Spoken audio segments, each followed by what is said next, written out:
ನಮಸ್ಕಾರ ವೀಕ್ಷಕರೇ, ನೀವು ನೋಡ್ತಾ ಇದ್ದೀರಾ ವಿಶ್ವವಾಣಿ ಮನೆ. ನಾನು ಕೇಶವ್ ಪ್ರಸಾದ್.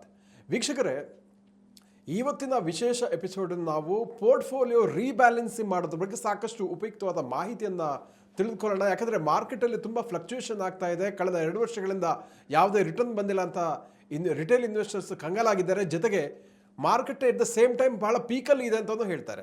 ಸೊ ಹಾಗಾಗಿ ಒಂದು ರೀತಿಯ ಗೊಂದಲಗಳು ಇರೋದ್ರಿಂದ ಈ ಸಂದರ್ಭದಲ್ಲಿ ಹೂಡಿಕೆದಾರರು ಏನು ಮಾಡಬೇಕಾಗುತ್ತೆ? ಒಂದು ಕಡೆ ವಾರ್ ಇರುತ್ತೆ, ಇನ್ನೊಂದು ಕಡೆ ಏನು ಕದನ ವಿರಾಮ ಉಲ್ಲಂಘನೆ ಆಗ್ತಾ ಇರುತ್ತೆ, ಮತ್ತೊಂದು ಕಡೆ ಫಾರಿನ್ ಇನ್ವೆಸ್ಟರ್ಸ್ ಇನ್ವೆಸ್ಟ್ ಮಾಡಲಿಕ್ಕೆ ಶುರು ಮಾಡಿದ್ದಾರೆ. ಸೊ ಈ ರೀತಿಯ ಒಂದು ಸಂದಿಗ್ಧ ಅಥವಾ ಒಂದು ವಿಚಿತ್ರ ಸಂದರ್ಭದಲ್ಲಿ ರಿಟೇಲ್ ಇನ್ವೆಸ್ಟರ್ಸ್ ಏನು ಮಾಡಬೇಕು, ಅವರ ಪೋರ್ಟ್ಫೋಲಿಯೋನ ಯಾವ ರೀತಿ ಮ್ಯಾನೇಜ್ ಮಾಡಬೇಕು ಅನ್ನೋದ್ರ ಬಗ್ಗೆ ಕೂಡ ಸಾಕಷ್ಟು ಉಪಯುಕ್ತವಾದಂತಹ ಒಳನೋಟಗಳನ್ನು ಈ ಎಪಿಸೋಡ್ ನಾವು ಪಡೆದುಕೊಳ್ಳೋಣ. ಇದಕ್ಕಾಗಿ ನಮ್ಮ ಜೊತೆ ಇವತ್ತು ನಾಲೆಜಬಲ್ನ ಸ್ಥಾಪಕರಾದ ವಿನೋದ್ ತಂತ್ರಿ ಅವರು ನಮ್ಮ ಜೊತೆ ಇದ್ದಾರೆ. ಬಂದ ಕಾರ್ಯಕ್ರಮಕ್ಕೆ ಅವರನ್ನ ವೆಲ್ಕಮ್ ಮಾಡೋಣ. ನಮಸ್ಕಾರ ವಿನೋದ್ ತಂತ್ರಿ ಸರ್. ನಮಸ್ಕಾರ. ಅಂದ ಹಾಗೆ ನಾನು ಈಗಾಗಲೇ ಇಂಟ್ರೋದಲ್ಲಿ ಹೇಳಿದ ಹಾಗೆ ತುಂಬ ಒಂದು ಪ್ರಕ್ಷುಬ್ಧ ಸಂದರ್ಭ ಇರುವಂಥದ್ದು ಕಳೆದ ಮುಖ್ಯವಾಗಿ 2-3 ವರ್ಷಗಳಿಂದ ಹೂಡಿಕೆದಾರರಿಗೆ ಬಹಳ ಸಂದಿಗ್ಧ ಪರಿಸ್ಥಿತಿ ಎದುರಿಸ್ತಾರೆ. ಒಂದು ಕಡೆ ಮಾರ್ಕೆಟ್ ಪೀಕಲ್ಲಿದೆ ಅಂತ ಹೇಳ್ತಾರೆ, ಇನ್ನೊಂದು ಕಡೆ ಅಲ್ಲಿ ಯುದ್ಧದ ಇಂಪ್ಯಾಕ್ಟ್ ಆಗುತ್ತೆ, ಕ್ರೂಡ್ ಆಯಿಲ್ ಪ್ರೈಸ್ ಇನ್ಕ್ರೀಸ್ ಆಗುತ್ತೆ. ಈ ರೀತಿಯ ಫ್ಲಕ್ಚುಯೇಷನ್ಸ್ಗಳು ದಿನನಿತ್ಯ ವರದಿ ಆಗ್ತಾ ಇದೆ. ಸರ್ಟನಿಟಿ ಅಂತ ಅನ್ನುವಂಥದ್ದು. ಸೊ ಇಂಥ ಸಂದರ್ಭದಲ್ಲಿ ಪೋರ್ಟ್ಫೋಲಿಯೋನ ಏನು ಮಾಡಬೇಕು, ಇನ್ವೆಸ್ಟ್ ಮಾಡಬೇಕಾ, ವಿಡ್ರಾ ಮಾಡಬೇಕಾ ಅಥವಾ ಹೋಲ್ಡ್ ಮಾಡಬೇಕಾ ಅನ್ನುವಂಥ ಒಂದು ಕನ್ಫ್ಯೂಷನ್. ಏನು ಹೇಳ್ತೀರಿ ಅಂತ? ಸೊ ಒಳ್ಳೆ ಪ್ರಶ್ನೆ. ಇದು ಇವತ್ತಿನ ಮಾರ್ಕೆಟಲ್ಲಿ ಒಂದು ಸಹಜವಾದ ಪ್ರಶ್ನೆ ಬರೋದಿದು. ಸೊ ನಮ್ಮ ಇನ್ವೆಸ್ಟರ್ಸ್ ಆ್ಯಕ್ಚುಲಿ ಸ್ವಲ್ಪ ಬೇರೆ ಟೈಪಲ್ಲಿ ಕ್ವಶನ್ಸ್ ಕೇಳಿದ್ರೆ, ಅಂದರೆ ಅವ್ರ ಮನಸ್ಸಲ್ಲಿ ಈ ಕ್ವಶನ್ಸ್ ಇದೆ. ಯಾವುದೇ ಒಂದು ಹೊಸ ಇನ್ವೆಸ್ಟರ್ಸಿಗೆ ಇದೊಂದು ಪ್ರಶ್ನೆ ಬರೋದೆ. ಬಟ್ ಈ ಪ್ರಶ್ನೆಯನ್ನು ಸ್ವಲ್ಪ ಚೇಂಜ್ ಮಾಡಿದ್ರೆ ನಾವೀಗ ಇನ್ವೆಸ್ಟ್ ಮಾಡಬೇಕಾ ಬೇಡವಾ, ಅಥವಾ ಹೋಲ್ಡ್ ಮಾಡಬೇಕಾ, ಅಥವಾ ಪ್ರಾಫಿಟ್ ಬುಕ್ಕಿಂಗ್ ಮಾಡಬೇಕಾ, ಏನು ಮಾಡಬೇಕು ಅಂತ ಕೇಳೋ ಬದಲಿಗೆ ನಾವು ಇವತ್ತಿನ ಪ್ರಶ್ನೆ ಹೇಗಿರಬೇಕು ಅಂತ ಹೇಳಿದ್ರೆ, ಮಾರ್ಕೆಟ್ ಎಷ್ಟೇ ವೊಲಟೈಲ್ ಇರಲಿ, ಯುದ್ಧ ಇರಲಿ, ಯುದ್ಧ ವಿರಾಮ ಬ್ರೇಕ್ ಆಗಲಿ, ಏನಾದ್ರೂ ನನ್ನ ಪೋರ್ಟ್ಫೋಲಿಯೋ ಹೇಗೆ ನಾನು ಡಿಸೈನ್ ಮಾಡಿರಬೇಕು ಅಂತ ಹೇಳಿದ್ರೆ, ಇದೆಲ್ಲ ಆದ್ರೂ ನನಗೆ ಅದರದ್ದು ಇಂಪ್ಯಾಕ್ಟ್ ಆಗಬಾರ್ದು. ಅದು ಹೇಗೆ ನಾವು ಆ ಪೋರ್ಟ್ಫೋಲಿಯೋವನ್ನು ಡಿವೈಡ್ ಅಥವಾ ಡಿಸೈನ್ ಮಾಡೋದು, ಇದ್ರ ಬಗ್ಗೆ ನಾವು ಚಿಂತನೆ ಮಾಡಬೇಕು ಆ್ಯಕ್ಚುಲಿ. ಕರೆಕ್ಟ್. ಸೊ ಯಾಕೆ ಅಂತ ಹೇಳ್ತೀನಿ. ಯಾಕೆ ಅಂತ ಹೇಳಿದ್ರೆ, ಇವತ್ತು 95% ಇನ್ವೆಸ್ಟರ್ಸ್ ಏನಿದ್ದಾರೆ, ನೀವು ಕೇಳಿದ್ದೇ ಪ್ರಶ್ನೆ ಕೇಳ್ತಾ ಇದ್ದಾರೆ, ಕರೆಕ್ಟ್. ಆದರೆ ಆ 5% ಸ್ಮಾರ್ಟ್ ಇನ್ವೆಸ್ಟರ್ಸ್ ಅಂತ ಏನಿದ್ದಾರೆ, ಅವರ ಪ್ರಶ್ನೆ ಬೇರೆ. ಅವರ ಪ್ರಶ್ನೆ ಏನು, ಇವತ್ತು ಯುದ್ಧ ಆಗಲಿ ಏನೇ ಆಗಲಿ ನನ್ನ ಪೋರ್ಟ್ಫೋಲಿಯೋನು ನಾನು ಹೇಗೆ ಡಿಸೈನ್ ಮಾಡಿಕೊಂಡು ಹೋಗ್ಬೋದು, ಅದರಲ್ಲಿ ತುಂಬ ವೊಲಟಾಲಿಟಿ ಇರ್ಬೋದು, ನಾನು ಓವರ್ ಆಲ್ ಲಾಂಗ್ ಟರ್ಮಲ್ಲಿ ವಿನ್ ಆಗಬೇಕು. ಇದು ಆ 5% ಇನ್ವೆಸ್ಟರ್ಸ್, ಇವರು ದುಡ್ಡು ಮಾಡೋ ಒಂದು ಇದರಲ್ಲಿ ಬರ್ತಾರಲ್ಲ, ಇವರ 5% ಇನ್ವೆಸ್ಟರ್ಸ್ ಇದು. ನಮ್ಮ ಈ ಒಂದು ಡಿಸ್ಕಷನ್ ಇದು ಉದ್ದೇಶ ಏನಿರಬೇಕು ಅಂತ ಹೇಳಿದ್ರೆ, ಈ 5% ಹೇಗೆ ಥಿಂಕ್ ಮಾಡ್ತಾರೆ, ಎಕ್ಸಾಕ್ಟ್ಲಿ 95% ಹಾಗೆ ಥಿಂಕ್ ಮಾಡಬೇಕು, ಅದು ನಮ್ಮ ಉದ್ದೇಶ ಇರಬೇಕು. ಸೊ ಇವತ್ತಿನ ನಿಟ್ಟಿನಲ್ಲಿ ನಾನೇನು ಹೇಳೋದು, ಇನ್ವೆಸ್ಟರ್ಸು ತಮ್ಮ ಇನ್ವೆಸ್ಟ್ಮೆಂಟನ್ನು ಓವರ್ ಆಲ್ ಡೈವರ್ಸಿಫೈ ಮಾಡಿ ಅಸೆಟ್ ಅಲೋಕೇಶನ್ ಮಾಡಿ ಇಡಬೇಕು. ಸೊ ಇದು ಹೇಗೆ ಅಂತ ಹೇಳಿದ್ರೆ, ನಾನು ಇವತ್ತು ಮಳೆ ಬರುತ್ತಾ ಇಲ್ವಾ, ಮಳೆ ಬರೆದಿದ್ರೆ ನಾನು ಆಫೀಸಿಗೆ ಹೋಗ್ತೀನಿ, ಕೆಲಸಕ್ಕೆ ಹೋಗ್ತೀನಿ. ಮಳೆ ಬರುತ್ತಾದ್ರೆ ಹೋಗೋದಿಲ್ಲ ಅಂತ ಹೇಳೋದಕ್ಕಿಂತ ನಮ್ಮ ಹತ್ರ ಏನೋ ಕೊಡೆನೋ ರೈನ್ ಕೋಟೋ ಇಟ್ಕೊಂಡು ಹೋಗೋದು. ಸೊ ಇದು ಒಂದು ಉತ್ತಮ ಸ್ಟ್ರಾಟಜಿ. ಸೊ ಹಾಗೇನೆ ಇನ್ವೆಸ್ಟ್ಮೆಂಟಲ್ಲಿನೂ ನೀವು ವೊಲಟಾಲಿಟಿಯನ್ನು ಇಟ್ಕೊಂಡೆ, ವೊಲಟಾಲಿಟಿ ಇದ್ದೇ ಇರುತ್ತೆ.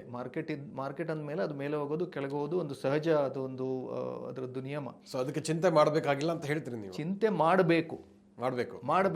ಆದರೆ ಆ ಚಿಂತೆ ಏನಿದೆ, ನಿಮಗೆ ಇನ್ಫಾರ್ಮೇಷನ್ ಪಾಯಿಂಟ್ ಆಫ್ ವ್ಯೂ ಇರಬೇಕು. ನಿಮ್ಮ ಪೋರ್ಟ್ಫೋಲಿಯೋ, ನಿಮ್ಮ ನ್ಯೂಸ್ ಪೇಪರ್ ಹೆಡ್ಲೈನ್ಸ್ ಬಂದ ಹಾಗೆ ಅದಕ್ಕೆ ಚೇಂಜ್ ಹಾಕ್ಕೊಂಡು ಹೋಗೋದಲ್ಲ.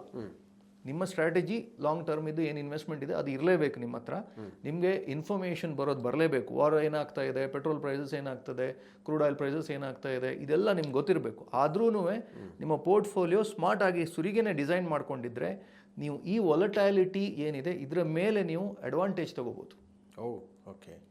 ಓಕೆ. ಸೊ ಈಗ ಪ್ರಶ್ನೆ ಏನು ಅಂತ ಹೇಳಿದ್ರೆ, ನಮ್ಮದು ಓವರ್ ಆಲ್ ಇನ್ವೆಸ್ಟ್ ಆದವರು, ಈಗ 2 ಟೈಪ್ ಆಫ್ ಇನ್ವೆಸ್ಟರ್ಸ್ ಇದ್ದಾರೆ ಈಗ.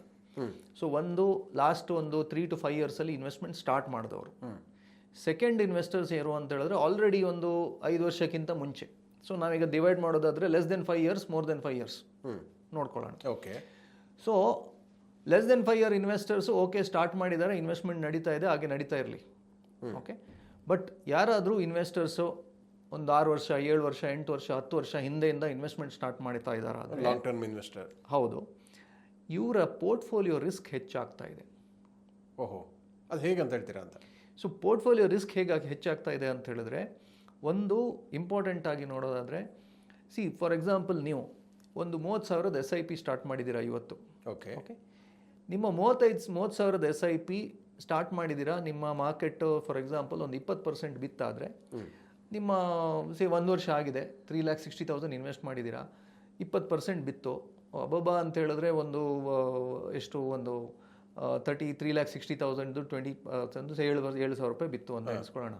ಓಕೆ, ಸೊ ಅಷ್ಟೇ ನಿಮಗೆ, ಸೊ ಅಷ್ಟೊಂದು ಪೇನ್ ಆಗೋದಿಲ್ಲ. ಬಟ್ ಇದೇ ನೀವು 30,000 rupees SIP ನೀವು ಏನಾದರೂ 10 ವರ್ಷದ ಹಿಂದೆ ಸ್ಟಾರ್ಟ್ ಮಾಡಿದ್ದೀರಾ, ಓಕೆ, ನಿಮ್ಮ 36 lakh ಇನ್ವೆಸ್ಟ್ಮೆಂಟ್ ಆಗಿದೆ, ಇವತ್ತು ಆ 36 lakhs ಇನ್ವೆಸ್ಟ್ ಆಗಿರೋ 36 lakhs ಇವತ್ತು ಅದು may be 80 lakhs or 1 crore ದಾಟಿರುತ್ತೆ. ನಾವು ಇಲ್ಲಿಂದ ಮಾರ್ಕೆಟ್ ಏನಾದರೂ 20% ಬಿದ್ದರೆ, ನಾನು ಬೀಳುತ್ತೆ ಅಂತ ಹೇಳ್ತಾ ಇಲ್ಲ, ಬಟ್ ನೀವು ಪ್ರಿಪೇರ್ಡ್ನೆಸ್ ಹೇಗಿರಬೇಕು ಅಂತ ವಿಷಯ ಹೇಳ್ತಾ ಇದ್ದೀನಿ.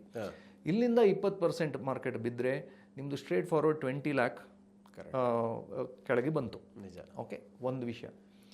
ಇನ್ನೊಂದು ವಿಷಯ ಏನು ಅಂತ ಹೇಳಿದ್ರೆ, ನೀವು SIP ಸ್ಟಾರ್ಟ್ ಮಾಡಿರೋದು 10 ವರ್ಷನೋ 15 ವರ್ಷ ಹಿಂದೆ. ಕರೆಕ್ಟ್.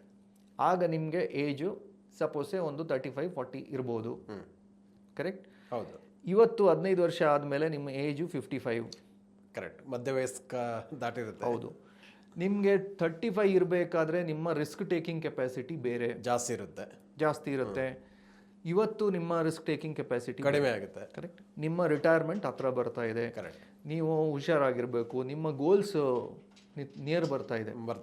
Okay, correct. ಸೊ ಹೀಗಿರಬೇಕಾದ್ರೆ ನಾವು ನಿಮ್ಮ ಏಜ್ ಪ್ರಕಾರ ನಿಮ್ಮ ಅಸೆಟ್ ಅಲೋಕೇಶನ್ ಇರಬೇಕು ಅಂತ ಹೇಳಿದ್ರೆ, ನಾವು ಜನರಲ್ ಆಗಿ ಹೇಳ್ತೀವಿ ರಿಸ್ಕ್ ಹೇಗೆ ಅಂತೇಳಿ. ರಿಸ್ಕ್ ಅಂತ ಹೇಳಿದ್ರೆ ಕ್ಯಾಲ್ಕುಲೇಟಿವ್ ರಿಸ್ಕ್ ತೊಗೊಳ್ಬೇಕು.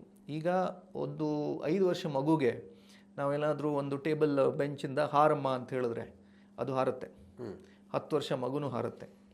ಬಟ್ ಒಂದು 25 ಹುಡುಗನೂ ಹಾಡ್ತಾನೆ. ಆದರೆ 55 ವರ್ಷದವನು, ಅವನಿಗೆ ಅದು ದೊಡ್ಡ ರಿಸ್ಕು. ಕರೆಕ್ಟ್. 25 ವರ್ಷದ ಹುಡುಗರು ಬೈಕಿಂಗ್ ಮಾಡ್ತಾರೆ, ವೀಲಿಂಗ್ ಮಾಡ್ತಾರೆ, ಬಟ್ ಅದೇ 55 ವರ್ಷದವ್ರಿಗೆ ಆಗೋದಿಲ್ಲ. ಸೊ ರಿಸ್ಕ್ ಏನಿದೆ ಅದು ಕ್ಯಾಲ್ಕುಲೇಟೆಡ್ ರಿಸ್ಕ್ ಆಗಿರಬೇಕು. ನಿಮ್ಮ ಏಜ್ ಆದಂಗೆ ರಿಸ್ಕ್ ಕಡಿಮೆ ಆಗ್ತಾ ಇರಬೇಕು. ಈಗ ಏನಾಯಿತು, ನೀವು ಪೋರ್ಟ್ಫೋಲಿಯೋ ಬಿಲ್ಡ್ ಮಾಡ್ಕೊಂಡು ಬಂದಿದ್ದೀರಾ, 5 ವರ್ಷ 10 ವರ್ಷ ಇನ್ವೆಸ್ಟ್ಮೆಂಟ್ ಆಗಿದೆ, 100% ಇಕ್ವಿಟಿಯಲ್ಲಿದ್ದೀರಾ. ಓಕೆ, ನಿಮ್ಮ ಪೋರ್ಟ್ಫೋಲಿಯೋ ಬಿಲ್ಡ್ ಆಗಿದೆ. ಈಗ ಟೈಮ್ ಏನು ಅಂತ ಹೇಳಿದ್ರೆ, ನೀವು ಸ್ವಲ್ಪ ಬೇರೆ ಅಸೆಟ್ ಕ್ಲಾಸಸ್ ಅಂತ ಹೇಳ್ತೀವಿ, ಅಲ್ಲಿ ನೀವು ನೋಡಬೇಕು. ಓಕೆ, ಅಂದರೆ ಬೇರೆ ಅಸೆಟ್ ಕ್ಲಾಸ್ ಅಂದರೆ ಸೇಫ್ಟಿ ವೈಸ್ ಏನು, ಹೇಗೆ, ಯಾವುದು ಆಯ್ಕೆ ಮಾಡಬೇಕು? ಈಗ ನಾವು ಎಲ್ಲರೂ ಇವತ್ತಿನ ದಿನ ಈಕ್ವಿಟಿನೇ ಮಾತಾಡೋದು. Equity SIP, equity mutual fund, ಹೌದು, it's a very good investment, ಅದರದ್ದು ಏನು ಸೆಕೆಂಡ್ ಥಾಟ್ ಇಲ್ಲ. ಆದರೆ ನಾವು ಬೇರೆ asset classes like debt, bonds ಅಂತ ಏನು ಹೇಳ್ತೀವಿ, ಅಥವಾ ಗೋಲ್ಡ್, ಇದನ್ನು ನಾವು ಮರಿಲಿಕ್ಕೆ ಆಗೋದಿಲ್ಲ. ಓಕೆ, ಸ್ವಲ್ಪ safer asset class. For example, ನಾವು ಜನರಲಿ ಇನ್ವೆಸ್ಟ್ಮೆಂಟ್ಸ್ ಮಾತಾಡಬೇಕಾದ್ರೆ ಅಸೆಟ್ ಅಲೋಕೇಶನ್ ಅಂತ ಮಾಡ್ತೀವಿ. ಈಗ ನಾನು ಮುಂಚೆ ಹೇಳಿದ ಎಕ್ಸಾಂಪಲಲ್ಲಿ 30,000 rupees ಇನ್ವೆಸ್ಟ್ಮೆಂಟ್ ಸ್ಟಾರ್ಟ್ ಮಾಡಿದ್ದೀರಾ, 1 ಕೋಟಿ ಆಗಿಬಿಟ್ಟಿದೆ, ನಿಮ್ಮ ಏಜು 55-60 ಆಗಿಬಿಟ್ಟಿದೆ. ಕರೆಕ್ಟ್. 20% ಮಾರ್ಕೆಟ್ ಬಿದ್ದಿದೆ. ಬಿದ್ದರೆ ಹೇಗೆ ನೀವು ಪ್ರೊಟೆಕ್ಟ್ ಮಾಡ್ತೀರಾ ಅಂತ ಕೇಳಿದ್ರೆ, ನಾವು ಅದಕ್ಕೊಂದು ಚಾರ್ಟ್ ಇದೆ. ಸೊ ಈ ಏಜ್ನವರಿಗೆ ಎಷ್ಟು ಇಕ್ವಿಟಿ ಇರಬೇಕು ಅಂತೇಳಿ. ಫಾರ್ ಎಕ್ಸಾಂಪಲ್, ಥಂಬ್ ರೂಲ್, ಎಲ್ರಿಗೂ ಗೊತ್ತಿರೋ ವಿಷಯ. ಒಂದು ಥಂಬ್ ರೂಲ್ ಏನು, 100 ಮೈನಸ್ ಯುವರ್ ಏಜ್. ಓಕೆ, ಏನಿದೆ ಅದು should be your equity allocation. Okay, so ನಿಮ್ಮ ಏಜು ಸಪೋಸ್ 60 ಆದರೆ 100 minus 60, only 40% maximum asset allocation ಇಕ್ವಿಟಿಯಲ್ಲಿ ಇರಬೇಕು. ಈ ಕೊಟ್ಟಿರೋ ಎಕ್ಸಾಂಪಲಲ್ಲಿ ಏನಾಯ್ತು, ಈಗ 100% 1 ಕೋಟಿಯಲ್ಲಿ 1 ಕೋಟಿ ರೂಪಾಯಿ ಇಕ್ವಿಟಿಯಲ್ಲಿದೆ ನಿಮ್ಮದು. ಓಕೆ, ಸೊ ಇದನ್ನು ಏನು ಮಾಡಬೇಕು ಅಂತ ಹೇಳಿದ್ರೆ, ಈ ಪೋರ್ಷನನ್ನು ನಾವು ತೆಗೆದು, ಎಕ್ಸ್ಟ್ರಾ ಪೋರ್ಷನ್ ಏನಿದೆ ಅದು 40%, ಅದನ್ನು ತೆಗೆದು ಯಾವುದಾದ್ರೂ ಸೇಫ್, ಇದು FDನೂ ಇರ್ಬೋದು, ಬಾಂಡ್ ಮಾರ್ಕೆಟ್ ಇರ್ಬೋದು, ಅಥವಾ ಬೇರೆ ಏನಾದರೂ ಅಸೆಟ್ ಕ್ಲಾಸ್ ಎಲ್ಲಿ ನಿಮಗೆ ಸುರಕ್ಷಿತವಾಗಿ ಒಂದು ಫಿಕ್ಸ್ಡ್ ಇನ್ಕಮ್ ಬರ್ತಾ ಇದೆ, ಅದನ್ನು ನಾವು ಅಲೋಕೇಟ್ ಮಾಡಬೇಕು. ಸೊ ಇದನ್ನು ನಾವು ಅಸೆಟ್ ಅಲೋಕೇಶನ್ ಅಂತ ಹೇಳ್ತೀವಿ. ಹೀಗೆ ಮಾಡಿದಾಗ ನಿಮಗೆ ಪೊಲಿಟಿಕಲ್ ಕಂಡೀಷನ್ಸ್ ಏನೇ ಇರಲಿ, ನಿಮ್ಮ ಎಲೆಕ್ಷನ್ ಬರ್ತಾ ಇರ್ಬೋದು, ಇನ್ಫ್ಲೇಷನ್ಸ್ ಇರ್ಬೋದು, ಅಥವಾ ವಾರ್ ಇರ್ಬೋದು, ಇಂಥ ಏನು ಇದಿದ್ರೂ ನಿಮಗೆ ಆ ಶಾರ್ಟ್ ಟರ್ಮ್ ಪೇಯ್ನ್ ಒಂದು ತಡ್ಕೊಳ್ಳೋ ಒಂದು ಕೆಪಾಸಿಟಿ ಬರುತ್ತೆ. ಇದನ್ನು ನಾವು ಅಸೆಟ್ ಅಲೋಕೇಶನ್ ಅಂತ ಹೇಳ್ತೀವಿ. ನಿಜ, ಭಾಳ ಅದ್ಭುತಗಳು. ಸಾಮಾನ್ಯವಾಗಿ ಏನಾಗುತ್ತೆ ಅಂದರೆ, ಇನ್ವೆಸ್ಟರ್ಸು ಈಕ್ವಿಟಿ ಚೆನ್ನಾಗಿದೆ ಅಲ್ಲಿ ಇನ್ವೆಸ್ಟ್ ಮಾಡೋಣ ಅಂತ, ಬಟ್ ಇವರಿಗೆ ವಯಸ್ಸಾಗ್ತಾ ಹೋಗ್ತಾ ಇದೆ. ಸೊ ವಯಸ್ಸಾದಾಗ ರಿಸ್ಕ್ ಜಾಸ್ತಿ ಆಗುತ್ತೆ ಅನ್ನೋದು ಸಾಮಾನ್ಯವಾಗಿ ಗಮನಿಸಲ್ಲ. ಕರೆಕ್ಟ್. ಸೊ ಇನ್ನೊಂದು ವಿಷಯ ಏನಾಗುತ್ತೆ ಅಂತ ಹೇಳಿದ್ರೆ, ಕೆಲವು ಸರಿ ಬೇಸ್ಡ್ ಆನ್ ಅವರ ರಿಸ್ಕ್ ಎಪಟೈಟ್, ಅವ್ರ ಕೆಲಸ ಏನಿದೆ, ಜಾಬ್ ಗ್ಯಾರಂಟಿಡ್ ಬರೋ ಜಾಬಾ ಅಥವಾ ಬಿಸ್ನೆಸ್ ಚೆನ್ನಾಗಿ ನಡೀತಾ ಇದೆಯಾ ಇಲ್ವಾ, ಇದ್ರ ಮೇಲೇನೂ ನಾವು ಅಸೆಟ್ ಅಲೋಕೇಶನ್ ಡಿಸೈಡ್ ಮಾಡ್ತೀವಿ. ಸೊ ಫಾರ್ ಎಕ್ಸಾಂಪಲ್, ಒಬ್ಬರಿಗೆ ನಾವು ಇವತ್ತು 5 ವರ್ಷದ ಹಿಂದೆ 2020 ನಾವು 50-50 ಅಲೋಕೇಶನ್ ಕೊಟ್ವಿ ಅಂತ ಎಣಿಸ್ಕೊಳ್ಳಿ. ಓಕೆ, 50% ನಿಮ್ಮದು ಇನ್ವೆಸ್ಟ್ಮೆಂಟು ಇಕ್ವಿಟಿಯಲ್ಲಿರಬೇಕು, 50% ನಿಮ್ಮದು non equity, maybe bonds or FDನೋ ಏನೋ ಇರಬೇಕು. ಇದು ಹೀಗೆ ಡಿಸೈಡ್ ಮಾಡಿದ್ದೀವಿ. 5 ವರ್ಷ ಆಯಿತು, ನಿಮ್ಗೆ ಗೊತ್ತು 5 ವರ್ಷದಲ್ಲಿ ಚೆನ್ನಾಗಿ ರಿಟರ್ನ್ಸ್ ಬಂದಿದೆ. ಮಾರ್ಕೆಟು ಆಫ್ಟರ್ ಕೋವಿಡ್ ನೀವು ನೋಡಿದ್ರೆ ರಿಟರ್ನ್ಸ್ ಚಿಕ್ಕಾಪಟ್ಟೆ ಚೆನ್ನಾಗಿ ಬಂದಿದೆ. ಸೊ ಇಕ್ವಿಟಿ ನಿಮಗೆ ಒಂದು 12-15% ರಿಟರ್ನ್ ಕೊಟ್ಟಿದೆ, ಆದರೆ ನಿಮ್ಮ ಫಿಕ್ಸ್ಡ್ ಡೆಪಾಸಿಟ್ ಅಥವಾ ಬಾಂಡ್ಸ್ ನಿಮಗೆ ಒಂದು 7% ರಿಟರ್ನ್ ಕೊಟ್ಟಿರ್ಬೋದು. ಸೊ ನಿಮ್ಮ ಇಕ್ವಿಟಿ ಅಲೋಕೇಶನ್ ಹೆಚ್ಚಾಗಿರುತ್ತೆ, ಯಾಕೆಂದರೆ ಅದು ಗ್ರೋತ್ 12-15% ಹೋಗಿದೆ. ಅಂದರೆ ನೀವು 50 ರೂಪಾಯಿ ಹಾಕಿರೋದು ಇವತ್ತು 125 ಅಥವಾ 200 ರೂಪಾಯಿ ಆಗಿರ್ಬೋದು. ಇಲ್ಲಿ ನೀವು ಹಾಕಿರೋದು ಎಷ್ಟು, ಇನ್ನೊಂದು 50 ರೂಪಾಯಿ ಹೆಚ್ಚಂದರೆ 65 ರೂಪಾಯಿ ಆಗಿರ್ಬೋದು. ಈಗ ನನ್ನ ಪ್ರಶ್ನೆ ನಿಮಗೆ, ನಾವು ಕೊಟ್ಟಿರೋದು 50-50 ಅಲೋಕೇಶನು 5 ವರ್ಷ ಆದಮೇಲೆ ಇದು 50-50ನೇ ಇದೆಯಾ ಅಥವಾ ಚೇಂಜ್ ಆಗಿದೆ? ಇದು ಡೆಫಿನೆಟ್ಲಿ ಚೇಂಜ್ ಆಗುತ್ತೆ. ಇದು 50-50 ಇದೆ, ಅದು 50 ಇದ್ದದ್ದು ಇಲ್ಲಿ 75-80 ಆಗಿರ್ಬೋದು, ಇಲ್ಲಿ 25 ಆಗಿರ್ಬೋದು. ಸೊ ಈ ಅಲೋಕೇಶನ್ ಚೇಂಜ್ ಆಯಿತು. ಕರೆಕ್ಟ್. ಸೊ ಇದನ್ನು ನಾವೇನು ಮಾಡ್ತೀವಿ, ಇದನ್ನು ಫಾರ್ ಎಕ್ಸಾಂಪಲ್ ಇಲ್ಲಿ 100 ಹಾಕಿರೋದು 50 ಹಾಕಿರೋದು 100 ಆಗಿದೆ, ಇಲ್ಲಿ 50 ಹಾಕಿರೋದು 65 ಆಗಿದೆ. ಆದರೆ 165 ಕಂಬೈನ್ ಮಾಡಿ ಇದ್ರದ್ದು 50% ಎಷ್ಟು, ಅದನ್ನು ವಾಪಸ್ ರೀಅಲೋಕೇಟ್ ಮಾಡ್ತೀವಿ. ವಾಪಸ್ ಅದೇ ಒಂದು ಪ್ರಪೋರ್ಷನಿಗೆ ತಗೊಂಡು ಬರೋದಕ್ಕೆ ರೀಬ್ಯಾಲೆನ್ಸಿಂಗ್ ಅಂತ ಹೇಳ್ತೀವಿ. ತುಂಬ ಜನ ಏನು ಮಾಡ್ತಾರೆ, ಇನ್ವೆಸ್ಟ್ ಮಾಡ್ಕೊಂಡು ಹೋಗ್ತಾರೆ, ಅವರಿಗೆ ಏಜ್ ಹೆಚ್ಚಾಗ್ತಾ ಇದೆ, ರಿಸ್ಕ್ ಟೇಕಿಂಗ್ ಕೆಪಾಸಿಟಿ ಕಡಿಮೆ ಆಗ್ತಾ ಇದೆ, ಏಜ್ ಆಯಿತು, ರಿಟೈರ್ ಆಯಿತು ಅಥವಾ ಜಾಬ್ ಹೋಯಿತು, ಇಂಥ ಒಂದು ಪರಿಸ್ಥಿತಿ ಬಂದಾಗ ಅವ್ರು ರೀಅಲೋಕೇಶನ್ ಮಾಡಿರೋದಿಲ್ಲ. ಕರೆಕ್ಟ್. ಈಚೆಯಿಂದ ಜಾಬ್ ಹೋಗೋ ಒಂದು ಕಷ್ಟ ಬರುತ್ತೆ, ಆಚೆಯಿಂದ ಮಾರ್ಕೆಟು ಇಳಿತಾ ಇದೆ ಅಂತೇಳಿ ಸ್ವಲ್ಪ ಸಂಕಷ್ಟದಲ್ಲಿ ಬರ್ತಾರೆ. ಆಗ ಫುಲ್ ವಿಡ್ರಾ ಮಾಡೋದು ಅಥವಾ ಏನೋ ಒಂದು ಡ್ರಾಸ್ಟಿಕ್ ಇಮೋಷ್ನಲ್ ಡಿಸಿಷನ್ ತೊಗೊಂಡ್ಬಿಡೋದು. ಕರೆಕ್ಟ್. ಸೊ ಇದಕ್ಕೆ ಒಂದು ಸೂತ್ರ ಅಸೆಟ್ ಅಲೋಕೇಶನ್ ಅಥವಾ ರೀಬ್ಯಾಲೆನ್ಸಿಂಗ್ ಅಂತ ಹೇಳ್ತೀವಿ. ಇದು ತುಂಬ ಇನ್ವೆಸ್ಟರ್ಸಿಗೆ ಗೊತ್ತಿಲ್ಲ. ಕರೆಕ್ಟ್. ಮತ್ತು ಖುಷಿನೂ ಆಗುತ್ತೆ. ನೀವೀಗ ನೋಡಿದ್ರೆ ನಾನು ಹೇಳಿದೆ 50 ಇರೋದು 100 ಆಯಿತು ಅಂಥೇಳಿ ತುಂಬ ಖುಷಿಯಲ್ಲಿರ್ತಾರೆ. ಹೌದು. ಓಕೆ. ಮತ್ತು ಮನುಷ್ಯನಿಗೆ ಏನು ಅಂತ ಹೇಳಿದ್ರೆ, ಈಗ ಚೆನ್ನಾಗಿ ನಡೀತಾ ಇದೆಯಲ್ಲ, ಹೌದು, ತೆಗಿಯೋದು ಬೇಡ ಅಂತ ಹೇಳಿ ಅಂತ ಇದೊಂದು ಮನಸ್ಥಿತಿ. ಸೊ ಆದರೆ ನೀವು ವೆಲ್ತ್ ಮ್ಯಾನೇಜ್ಮೆಂಟ್ ಥಿಯರೀಸ್ ಪ್ರಕಾರ ಇದು ರೀಬ್ಯಾಲೆನ್ಸಿಂಗ್ ಆಗ್ತಾ ಇರಬೇಕು. ಆ್ಯಂಡ್ ಇನ್ನೊಂದು ಇಂಪಾರ್ಟೆಂಟ್ ವಿಷಯ ಏನು ಅಂತ ಹೇಳಿದ್ರೆ, ಈ ಅಸೆಟ್ ಅಲೋಕೇಶನ್ ಅಂತ ಏನು ಹೇಳ್ತೀವಿ, this contributes 90% of the returns. ಈಗ ನಮ್ಮದು ಸ್ಟಡಿ ಇದೆ, ಆ ಸ್ಟಡಿಯಲ್ಲಿ ಏನು ಹೇಳುತ್ತೆ ಅಂತ ಹೇಳಿದ್ರೆ, ನಾವು ಖಾಲಿ ಇಕ್ವಿಟಿಯಲ್ಲಿ ಇನ್ವೆಸ್ಟ್ ಮಾಡಲಿಕ್ಕೂ 35% ಇಕ್ವಿಟಿ, 35% ಡೆಟ್, 35% ಗೋಲ್ಡಲ್ಲಿ ಇನ್ವೆಸ್ಟ್ ಮಾಡಲಿಕ್ಕೂ ಡಿಫ್ರೆನ್ಸ್, ರಿಟರ್ನ್ಸಲ್ಲಿ ಡಿಫ್ರೆನ್ಸು ಅಷ್ಟೇನಿಲ್ಲ. ಮೇ ಬಿ 1 or 2% ಹೀಗೆ ಡಿಫ್ರೆನ್ಸ್ ಇರ್ಬೋದು. ಸೊ ನೀವು ಏಜ್ ಆದ ಹಾಗೆ ನಿಮ್ಮ ಇನ್ವೆಸ್ಟ್ಮೆಂಟ್ ವಾಲಟಾಲಿಟಿ ತಗೊಳ್ಳೋ ಒಂದು ಕೆಪಾಸಿಟಿ ಕಡಿಮೆ ಆಗುತ್ತೆ. ಕರೆಕ್ಟ್. ಓಕೆ. ಸಿಂಪಲ್, 100 ರೂಪಾಯಲ್ಲಿ 100 ರೂಪಾಯಿ ಇಕ್ವಿಟಿಯಲ್ಲಿ ಇನ್ವೆಸ್ಟ್ ಮಾಡಲಿಕ್ಕೂ 100 ರೂಪಾಯಲ್ಲಿ 35 ಮಾತ್ರ ಇಕ್ವಿಟಿಯಲ್ಲಿ ಇನ್ವೆಸ್ಟ್ ಮಾಡಿ ಉಳಿದದ್ದು ಬೇರೆ ಕಡೆ ಇನ್ವೆಸ್ಟ್ ಮಾಡಲಿಕ್ಕೂ ರಿಟರ್ನ್ಸ್ ಡಿಫ್ರೆನ್ಸ್ 1 ಅಥವಾ 2% ಆದರೆ, for aged person why he cannot, ಇವರು ಯಾಕೆ ತಗೋಬಾರ್ದು? ಸೊ ಇದು ಹೀಗೆ. ಸೊ ಇದಕ್ಕೆ ನಾನು ಹೇಳಿರೋದೇನು ಅಂತ ಹೇಳಿದ್ರೆ, ಇಂಥ ಪೋರ್ಟ್ಫೋಲಿಯೋ ಡಿಸೈನ್ ಮಾಡ್ಕೊಂಡು ಹೋದರೆ ನಿಮಗೆ ಮಳೆ ಬರಲಿ, ಬಿಸಿಲು ಬರಲಿ, ಏನೇ ಇರಲಿ, ನಿಮ್ಮ ಹತ್ರ ರೈನ್ಕೋಟ್ ಇದೆ ಅಥವಾ ಕೊಡೆ ಇದೆಯಾ ಆದರೆ, so you need not worry. So ಈ ನಾನು ರೀಬ್ಯಾಲೆನ್ಸಿಂಗ್ ಅಂತ ಹೇಳ್ತಾ ಇದ್ದೀನಿ ಅಥವಾ ಅಸೆಟ್ ಅಲೋಕೇಶನ್ ಹೇಳ್ತಾ ಇದ್ದೀನಿ, ಇದೇ ಒಂದು ಸೂತ್ರದಲ್ಲಿ ಕೆಲಸ ಮಾಡುತ್ತೆ. ಸೊ ಇನ್ವೆಸ್ಟರ್ಸಿಗೆ ನಾವೇನು ಹೇಳ್ತಾ ಇರೋದು ಅಂತ ಹೇಳಿದ್ರೆ, ನೀವು ಆಲ್ರೆಡಿ ನಿಮ್ಮದು 5 ವರ್ಷ ಆಗಿದೆ, 10 ವರ್ಷ ಆಗಿದೆ ಆದರೆ ನಿಮ್ಮ ಡಿಸ್ಟ್ರಿಬ್ಯೂಟರ್ ಹತ್ರ ಕೂತ್ಕೊಂಡು ಕರೆಕ್ಟ್ ಒಂದು ರಿವ್ಯಾಲ್ಯೂಯೇಷನ್ ಮಾಡೋದು ಒಳ್ಳೇದು ಅಂತ ಹೇಳ್ತೀವಿ. ಹೌದು, ರೀಬ್ಯಾಲೆನ್ಸ್ ಮಾಡ್ಕೊಳ್ಳಿ, ಒಂದ್ಸಲ ಡಿಸ್ಕಸ್ ಮಾಡಿ ಬೇರೆ ಏನಾದರೂ ರೆವೆನ್ಯೂಸ್ ಇದೆಯಾ. ಒಂದು ಟೈಮ್ ಆದಮೇಲೆ ಖಾಲಿ ರಿಟರ್ನ್ಸ್ ನೋಡೋದು ಒಂದು ಗ್ರೇಟ್ ಐಡಿಯಾ ಅಲ್ಲ. ಖಾಲಿ ರಿಟರ್ನ್ಸ್ ಮಾತ್ರ ನೋಡಿಕೊಂಡು ನಾನು ಡಿಸಿಷನ್ ತಗೊಳ್ಳೋದು ಒಂದು ಉತ್ತಮ ಐಡಿಯಾ ಅಲ್ಲ ಅಂತ ಹೇಳ್ತೀನಿ. ತುಂಬ ಚೆನ್ನಾಗಿ ಹೇಳಿದಿರಿ ತಾವು, ಯಾಕಂದರೆ ಹೂಡಿಕೆದಾರ ಮನಸ್ಥಿತಿ ಯಾವ ರೀತಿ ಇರುತ್ತೆ ಅಂತ ಭಾಳ ಅದ್ಭುತವಾಗಿ ಹೇಳಿದ್ದೀರಾ. ಜೊತೆಗೆ ನನಗೆ ಇನ್ನೊಂದು ಪ್ರಶ್ನೆ ಏನಂದರೆ, ಈಗ ಕೆಲವರು ಅಂದ್ಕೊಂಡಿರ್ತಾರೆ, ಈಗ ಸ್ಟಾರ್ಟಿಂಗಲ್ಲೇ ಒಂದು ಡೈವರ್ಸಿಫೈಡ್ ಸೆಕ್ಟರ್ನಲ್ಲಿ ಇನ್ವೆಸ್ಟ್ ಮಾಡಿದ್ದಾರೆ, ಒಂದಷ್ಟು ಈಕ್ವಿಟಿ, ಒಂದಷ್ಟು ಗೋಲ್ಡ್, ಒಂದಷ್ಟು ಪ್ರಾಪರ್ಟಿ. ಸೊ ಅಂಥವ್ರಿಗೆ ಒಂದು 5 ವರ್ಷ 6 ವರ್ಷ ಆದಾಗ ಏನಾದರೂ ಸಮಸ್ಯೆ ಆಗುತ್ತಾ, ಅವರು ಕೂಡ ರೀಬ್ಯಾಲೆನ್ಸ್ ಮಾಡಬೇಕಾಗತ್ತಾ ಬೇಡವಾ ಅಂತ? ಸೊ ಈಗ ಕೆಲವೆಲ್ಲ ಫಂಡ್ಸ್ಗಳಿದ್ದಾವೆ. ಓಕೆ, ಅದರಲ್ಲಿ ನಾವೀಗ ಆಲ್ರೆಡಿ ಹೇಳ್ದಂಗೆ 35 ಇರುತ್ತೆ. ಸೊ ಅದು ಒಂದು ಯೂನಿಫಾರ್ಮ್ ಮೆಥಡ್ ಅದು. ಓಕೆ, ಈಗ ಮಲ್ಟಿ ಕ್ಯಾಪ್ ಫಂಡ್ಗಳು ಹಾಗೆಲ್ಲ ಇರುತ್ತಲ್ಲ. ಕರೆಕ್ಟ್.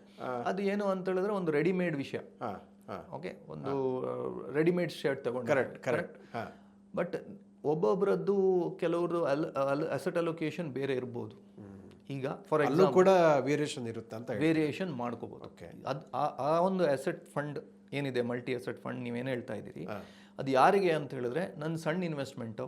ಓಕೆ, ನಂದೊಂದು 5 ಲಕ್ಷ 6 ಲಕ್ಷ ಮಾತ್ರ ಇನ್ವೆಸ್ಟ್ಮೆಂಟ್, ಅದಕ್ಕೆ ನಾನು ವಾಪಸ್ಸು ಅಸೆಟ್ ಅಲೋಕೇಶನು ನಂದು ರಿಸ್ಕ್ ಪ್ರೊಫೈಲಿಂಗ್ ನೋಡೋಷ್ಟು ನನಗೆ ವರ್ತ್ ಅಲ್ಲ ಅದು. ಅಂಥವರಿಗೆ ಈ ಫಂಡ್ ರೆಡಿಮೇಡ್ ಒಂದು ಪ್ರಾಡಕ್ಟ್. ಓಕೆ. ಆದರೆ ನಿಮ್ಮ ಪೋರ್ಟ್ಫೋಲಿಯೋ ಎಲ್ಲಾದರೂ 25 lakhs 50 lakh ಕ್ರಾಸ್ ಆಗಿಬಿಟ್ಟಿದೆ, 1 ಕೋಟಿ 2 ಕೋಟಿಗೆ ಹೋಗ್ಬಿಟ್ಟಿದೆ ಅಂತ ಹೇಳಿದ್ರೆ, ಆಗ ನಿಮ್ಮ ಕರೆಂಟ್ ಪರಿಸ್ಥಿತಿ ಏನಿದೆ, ನಿಮ್ಮ ಇನ್ಕಮ್ ಏನಿದೆ, ಏಜ್ ಏನಿದೆ, ನಿಮ್ಮ ಮನೆಯದು ಏನು ಹೇಳ್ತಾರೆ ಬ್ರೆಡ್ ವಿನ್ನರ್ಸ್ ಅಂತ ಹೇಳ್ತೀವಿ, ಅಥವಾ ಇನ್ಕಮ್ ತಗೊಳ್ಳೋರು ಏನೇನಿದ್ದಾರೆ ಅದ್ರ ಮೇಲೆ, ನಿಮ್ಮ ಬಿಸ್ನೆಸ್ ಇದ್ದು ಇವತ್ತಿದ್ದ ಪರಿಸ್ಥಿತಿ ಮೇಲೆ, ಇದ್ರ ಮೇಲೆ ಒಂದು ಅಸೆಟ್ ಅಲೋಕೇಶನ್ ನಾವು ಪರ್ಸನಲೈಸ್ಡ್ ಆಗಿ ಡಿಸೈನ್ ಮಾಡ್ಬೋದು. ಓಕೆ, ಅದು 33% ಇರಬೇಕಂತಿಲ್ಲ. ಫಾರ್ ಎಕ್ಸಾಂಪಲ್, ನೀವು ಆಲ್ರೆಡಿ ನಿಮ್ಮ ಹತ್ರ you are already a gold investor, ನಿಮ್ಮ ಹತ್ರ ಮನೇಲಿ ಬೇಕಾದಷ್ಟು ಗೋಲ್ಡ್ ಇದೆ, ನೀವು ಆಲ್ರೆಡಿ ಗೋಲ್ಡಲ್ಲಿ ಇನ್ವೆಸ್ಟ್ ಮಾಡ್ತಾ ಇದ್ದೀರಾ. ಹೌದು.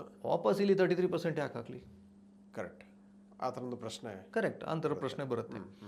ಸೊ ಇಂಥ ಪ್ರಶ್ನೆ ಏನು ಅಂತ ಹೇಳಿದ್ರೆ, ಒಬ್ಬೊಬ್ಬರಿಗೆ ಒಂದೊಂದು ಟೈಪ್ ಒಂದು ಆನ್ಸರ್ ಇರ್ಬೋದು ಇದಕ್ಕೆ. ಇದಕ್ಕೊಂದು ಸ್ಟ್ಯಾಂಡರ್ಡ್ ಆನ್ಸರ್ ಇಲ್ಲ. ಸೊ ಕಸ್ಟಮೈಸ್ ಸೊಲ್ಯೂಷನ್ ಬೇಕಾಗುತ್ತೆ. Customized solution, correct. Customize solution ಬೇಕಾಗತ್ತಾದ್ರೆ, ಸೊ ಒಂದು ಲೆವೆಲ್ ಆದಮೇಲೆ ನಿಮ್ಮ ಪೋರ್ಟ್ಫೋಲಿಯೋ 50 lakh ಕ್ರಾಸ್ ಆಯಿತು, ಇಂಥವರಿಗೆ ಈ ಕಸ್ಟಮೈಸ್ ಸೊಲ್ಯೂಷನ್ ಬೇಕಾಗುತ್ತೆ. ಸೊ ಅವಾಗ ಅಂದರೆ ಒಂದು 5 to 6 years ಆದಾಗ ರಿವ್ಯಾಲ್ಯೂಷನ್ ಮಾಡೋದು ಉತ್ತಮ ಅಂತ ಹೇಳ್ತಿರ್ತಾರೆ. ಡೆಫಿನೆಟ್ಲಿ. ನಿಮ್ಮ ಒಂದು ಇನ್ವೆಸ್ಟ್ಮೆಂಟ್ ಇದಾಗಿದೆ ಆದರೆ 5 yearsಗಿಂತ ಹೆಚ್ಚಾಗಿದೆ ಆದರೆ ಒಂದು ರೀವಿಸಿಟ್ ಮಾಡೋದು. ಇನ್ನೊಂದು ರೀಬ್ಯಾಲೆನ್ಸಿಂಗ್ ಅಥವಾ ರೀವಿಸಿಟ್ ಮಾಡಬೇಕು ನಿಮ್ಮ ಪೋರ್ಟ್ಫೋಲಿಯೋ ಯಾಕೆ ಅಂತ ಹೇಳಿದ್ರೆ, for example 5-10 years back particular sector ಒಂದು ತುಂಬ ಚೆನ್ನಾಗಿ ನಡೀತಾ ಇತ್ತು. Okay, correct. ಸೊ ನಾನು ಸೆಕ್ಟರ್ಸ್ ಕ್ಯಾನ್ ಬಿ IT ಇರ್ಬೋದು, ಮ್ಯಾನುಫ್ಯಾಕ್ಚರಿಂಗ್ ಇರ್ಬೋದು, ಇಂಥ ಒಂದು ಸೆಕ್ಟರ್ಸ್ ಬೇರೆ ಬೇರೆ ಸೆಕ್ಟರ್ಸು ನಡೀತಾ ಇತ್ತು ಒಂದು 10 ವರ್ಷದ ಹಿಂದೆ. ಓಕೆ, ಬಟ್ ಇವತ್ತು ಇಲ್ಲಿಂದ ಯಾವ ಸೆಕ್ಟರ್ಸ್ಗಳು ಚೆನ್ನಾಗಿ ನಡೀತಾ ಇದೆ? ಥೀಮ್ ಬೇಸ್ಡ್ ಇನ್ವೆಸ್ಟ್ಮೆಂಟಲ್ಲಿ ನಾನು ಹೋಗ್ಬೋದಾ, ಅಥವಾ ನಾನು ತುಂಬ ಡೈವರ್ಸಿಫೈಡ್ ಹೋಗ್ಬೇಕಾ? ಅಥವಾ ನೀವು ಮುಂಚೆ ಥೀಮಲ್ಲಿದ್ರಿ, ಈಗ ನಿಮ್ಮ ರಿಸ್ಕ್ ಟೇಕಿಂಗ್ ಕೆಪಾಸಿಟಿ ಕಡಿಮೆ ಆಗಿದೆ, ನಾನು ಥೀಮಿಂದ ಡೈವರ್ಸಿಫೈಡಿಗೆ ಹೋಗಬೇಕಾ? ಅಥವಾ ನಿಮಗೆ ಈಗ balance advantage type of schemes ಇದ್ದಾವೆ, ಸೊ ಅದರಲ್ಲಿ ಇಕ್ವಿಟಿ ಪೋರ್ಷನ್ ಕಡಿಮೆ ಆಗುತ್ತೆ. ಸೊ ಈ ಎಲ್ಲ ಡಿಸ್ಕಷನ್ಸ್ ರೀಬ್ಯಾಲೆನ್ಸಿಂಗಲ್ಲಿ ಬರುತ್ತೆ. ಓಕೆ, ಸೊ ಫಸ್ಟು ಆ ಪರ್ಸಂಟೇಜ್ ನಾನೇನು ಹೇಳಿದ್ದು, ಆ percentage bringing back that percentage ವಾಪಸ್ ಅದಕ್ಕೆ ಬರೋದು ಒಂದು ಇಂಪಾರ್ಟೆಂಟ್. ಮತ್ತೆ ಡಿಸಿಷನ್ ಏನು, ಓಕೆ ಬಾಂಡ್ ಡೆಟ್ ಫಂಡಿಗೆ ಹೋಗ್ಬೇಕಾ, ಫಿಕ್ಸೆಡ್ ಡೆಪಾಸಿಟಿಗೆ ಹೋಗ್ಬೇಕಾ, ಅಥವಾ ಗೌರ್ಮೆಂಟ್ ಬಾಂಡಿಗೆ ಹೋಗ್ಬೇಕಾ, ಇದು ಸೆಕೆಂಡ್ ಡಿಸಿಷನ್. ಸೊ ಇದು ನಿಮ್ಮ ಡಿಸ್ಟ್ರಿಬ್ಯೂಟರ್ಸ್ ಹತ್ರ ಕೂತ್ಕೊಂಡು ನೀವು ಮಾತಾಡಿದ್ರೆ it will be a really good thing for you. So overall investment ನಾನೇನು ಹೇಳೋದು, ಲಾಂಗ್ ಇದ್ದಾಗೆ ನಿಮ್ಮ ಇಕ್ವಿಟಿ ಪ್ರಪೋರ್ಷನ್ ಹೆಚ್ಚಾಗ್ತಾ ಹೋಗ್ತಾ ಇದೆಯಾ ಆದರೆ ನೀವು ರಿಸ್ಕು ಹೆಚ್ಚು ತೆಗೋತಾ ಇದ್ದೀರಾ, ವೆರಸ್ ನಿಮ್ಮ ರಿಸ್ಕ್ ಟೇಕಿಂಗ್ ಕೆಪಾಸಿಟಿ ಕಡಿಮೆ ಆಗ್ತಾ ಇದೆ ಏಜ್ ಆದ ಹಾಗೆ. ಸೊ ಆವಾಗ ರೀಬ್ಯಾಲೆನ್ಸ್ ಮಾಡುವಂಥದ್ದು ಉತ್ತಮ. ಆವಾಗ ರೀಬ್ಯಾಲೆನ್ಸಿಂಗ್ ಮಾಡುವಂಥದ್ದು ತುಂಬ ಉತ್ತಮ. ಅದೂ ಇಂಥ ಒಂದು ಸಿಚುವೇಷನಲ್ಲಿ, ಯಾಕಂದರೆ ಇವತ್ತು ಗ್ಲೋಬಲ್ ಸಿನಾರಿಯೋ ಕಂಪ್ಲೀಟ್ ಆಗಿ ಚೇಂಜ್ ಆಗ್ತಾ ಇದೆ. ಹೌದೌದು. ನಾವು ನೋಡಿದ್ರೆ IT ನಮಗೆ ಮೇಜರ್ ಆಗಿ ಫ್ರಂಟ್ ರನ್ನಿಂಗ್ ಇತ್ತು, ಇವತ್ತು ಅದು ಇಲ್ಲ. ಆ ಚೇಂಜಸ್ ಭಾಳ ಫಾಸ್ಟಾಗಿ ಆಗ್ತಾ ಇದೆ ಅಂತ ನೀವು ಹೇಳಿದಾಗ. IT ಒಂದು 10 ವರ್ಷ ಹಿಂದೆ ಇದು ಪರ್ಮನೆಂಟ್ ಆಗಿ ಫುಲ್ ಮೇಲೆ ಹೋಗುತ್ತೆ ಅಂತ ಹೇಳ್ತಾ ಇದ್ರು, ಆದರೆ ಇವಾಗ ನೋಡಿ AI ಬಂದ ಮೇಲೆ ಡ್ರಾಮ್ಯಾಟಿಕಲಿ ಇಳಿತಾ ಇರುವಂಥ ನೋಡ್ತಾ ಇದ್ದೀವಿ. ಆಮೇಲೆ ವೆಸ್ಟ್ ಏಷ್ಯಾದಲ್ಲಿ ಈ ರೀತಿ ಕ್ರೈಸಿಸ್ ಆಗುತ್ತೆ ಅಂತ ಒಂದು ಲಾಸ್ಟ್ ಫೆಬ್ರವರಿ ಹಿಂದೆ ಯಾರು ಗೆಸ್ಸೇ ಮಾಡೋಕ್ಕಾಗ ಸಾಧ್ಯದ ಇರದಂಥ ಒಂದು ಪರಿಸ್ಥಿತಿ ಇತ್ತು. ಕರೆಕ್ಟ್. ಒಂದು ನೀವು ಹೇಳಿದ್ದು ಕರೆಕ್ಟ್, ಅದೊಂದು ವಿಷಯ. ಇನ್ನೊಂದು ಏನಂತ ಹೇಳಿದ್ರೆ, ಕೆಲವೆಲ್ಲ ಬಿಸ್ನೆಸ್ಸಸ್ 10 ವರ್ಷದಿಂದ ಇರಲೇ ಇಲ್ಲ. ನಿಜ, ಕರೆಕ್ಟ್. ಇವತ್ತು ಒಂದು ಫೋನ್ ಮಾಡಿದ್ರೆ ಫುಡ್ ನಮ್ಮ ಮನೆಗೆ ಬಂದು ತಲುಪುತ್ತೆ ನಿಜ ಅಂತ ಹೇಳೋದು ನಮ್ಗೆ ಗೊತ್ತಿರಲಿಲ್ಲ. ಹೌದೌದು. ಮನೆಗೆ ಗ್ರಾಸರೀಸ್ ಬೇಕಾದ್ರೆ 10 ಗಂಟೆ ರಾತ್ರಿ ನಾನು ಫೋನ್ ಮಾಡಿದ್ರು ನಮ್ಮ ಮನೆಗೆ ಬಂದು ತಲುಪುತ್ತೆ ಅಂತ ಹೇಳಿ. ಸೊ ಇಂಥ ಬಿಸ್ನೆಸಸ್ ಏನೇನು ಟೈಪ್ ಆಫ್ ಬಿಸ್ನೆಸ್ ಎಮರ್ಜ್ ಆಗ್ತಾ ಇದೆ, ಬಿಸ್ನೆಸ್ ಎಮರ್ಜ್ ಆಗ್ತದೆ. ಇಂಥದ್ದು ಕಂಪ್ನಿಗಳದ್ದು ಸ್ಟಾಕ್ಸ್ ಮಾರ್ಕೆಟಲ್ಲಿದೆ. ಸೊ ಈ ಕಂಪ್ನಿಗಳೂ ಚೆನ್ನಾಗಿ ಮಾಡ್ತಾ ಇದ್ದಾವೆ. ಸೊ ಹೊಸ ಒಂದು ಆಯಾಮ. ಸೊ ಖಾಲಿ ನಾನು ಟಾಪ್ ನಿಫ್ಟಿ 50 ಕಂಪನೀಸ್ ಮಾತ್ರ ನೋಡಿದೆ, ಬೇರೆ ಅಲ್ಲಿ ಕೆಳಗಿರೋ ಅಷ್ಟು ಒಂದು ಸುಮಾರು 6,000 ಕಂಪನಿಗಳಲ್ಲಿ ತುಂಬ ಡೈಮಂಡ್ಸ್ಗಳಿದ್ದಾವೆ. ಕರೆಕ್ಟ್. ಸೊ ಅಂಥ ಫಂಡ್ಸಲ್ಲಿ, ಅಂಥ ಸ್ಟಾಕ್ಸಲ್ಲಿ ಇನ್ವೆಸ್ಟ್ ಮಾಡೋ ಒಂದು ಸ್ಕೀಮ್ಸ್ಗಳು ಇದ್ದಾವೆ. ಸೊ ನಾವು ಅದನ್ನು ಮಾಡಬೇಕಾಗುತ್ತೆ. ಸೊ ಒಂದು vanilla large cap fund, vanilla mid cap fund ಹೋಗೋದಕ್ಕಿಂತ ಬೇರೆ ಏನು ಥೀಮ್ಸ್ಗಳು ಬರ್ತಾ ಇದ್ದಾವೆ ಇದ್ರ ಬಗ್ಗೆ ಒಂದು ಆಲೋಚನೆ ಮಾಡಿ ರೀಬ್ಯಾಲೆನ್ಸ್ ಮಾಡಿ ನಿಮ್ಮ ರಿಸ್ಕ್ ಪ್ರಕಾರ ಅದನ್ನು ಅಲೋಕೇಟ್ ಮಾಡಿ ಮಾಡೋದು ಒಂದು ಉತ್ತಮ ವಿಷಯ ಅಂತ ಹೇಳ್ತೀನಿ. ಸೊ ಹಾಗಾಗಿ ನಿಜಕ್ಕೂ ಕೂಡ ಒಂದು ಐ ಓಪನರ್ ಸೆಷನ್ ಅಂತ ಹೇಳಬೇಕೆ ಅನ್ನ. ಎಷ್ಟೋ ಮಂದಿ ಇನ್ವೆಸ್ಟ್ ಮಾಡ್ತಾರೆ ಅಲ್ಲಿಗೆ ಮುಗಿಸ್ಬಿಡ್ತಾರೆ ಅನ್ನ. ಅದು ಪರ್ ಮಂತ್ SIP ಹೋಗ್ತಾ ಇರುತ್ತೆ 10 ವರ್ಷ 15 ವರ್ಷ. ಅದ್ರ ಬಗ್ಗೆ ಈ ರೀಬ್ಯಾಲೆನ್ಸ್ ಮಾಡಬೇಕು ಅನ್ನೋದ್ರ ಬಗ್ಗೆ ಅಷ್ಟಾಗಿ ಯೋಚನೆ ಮಾಡಲ್ಲ. So but at the same time ಅವರ ಏಜ್ ಕೂಡ ಜಾಸ್ತಿ ಆದ ಹಾಗೆ ನೀವು ಹೇಳಿದಾಗೆ ಯಾವೆಲ್ಲ ಒಂದು ರಿಸ್ಕ್ ಸಾಧ್ಯತೆಗಳಿರುತ್ತೆ ಅನ್ನೋದ್ರ ಬಹಳ ಅದ್ಭುತವಾಗಿ ವಿವರಿಸಿದ್ದೀರಾ. ಹಾಗಾಗಿ ಅಟ್ಲೀಸ್ಟ್ ಒಂದು 5-6 ವರ್ಷ ಆದಾಗ ಪೋರ್ಟ್ಫೋಲಿಯೋನ ರೀಬ್ಯಾಲೆನ್ಸಿಂಗ್ ಮಾಡುವಂಥದ್ದು, ಒಂದು ವಿಮರ್ಶೆ ಮಾಡುವಂಥದ್ದು, ಡಿಸ್ಟ್ರಿಬ್ಯೂಟರ್ ಹತ್ರ ಹೋಗಿ ಅಥವಾ ಯಾರಾದರೂ ಎಕ್ಸ್ಪರ್ಟ್ ಹತ್ರ ಹೋಗಿ ತಿಳ್ಕೊಳ್ಳುವಂಥದ್ದು ಮತ್ತು ಅದಕ್ಕೆ ಬೇಕಾದಂತಹ ಇನ್ವೆಸ್ಟ್ಮೆಂಟ್ ಚೇಂಜಸ್ ಮಾಡುವಂಥದ್ದು ಬಹಳ ಉತ್ತಮ ಅಂತ ಬಹಳ ಅದ್ಭುತವಾಗಿ ವಿವರಿಸಿದ್ದೀರಾ. ಅದಕ್ಕಾಗಿ ಧನ್ಯವಾದಗಳು. ವೀಕ್ಷಕರಿಂತಹ ಮತ್ತಷ್ಟು ಉಪಯುಕ್ತ ವಿಡಿಯೋಗಳಿಗೆ ವಿಶ್ವವಾಣಿ ಮನಿ ಯೂಟ್ಯೂಬ್ ಚಾನಲನ್ನು ವೀಕ್ಷಿಸಿ ಮತ್ತು ಸಬ್ಸ್ಕ್ರೈಬ್ ಮಾಡಿ. ವಂದನೆಗಳು.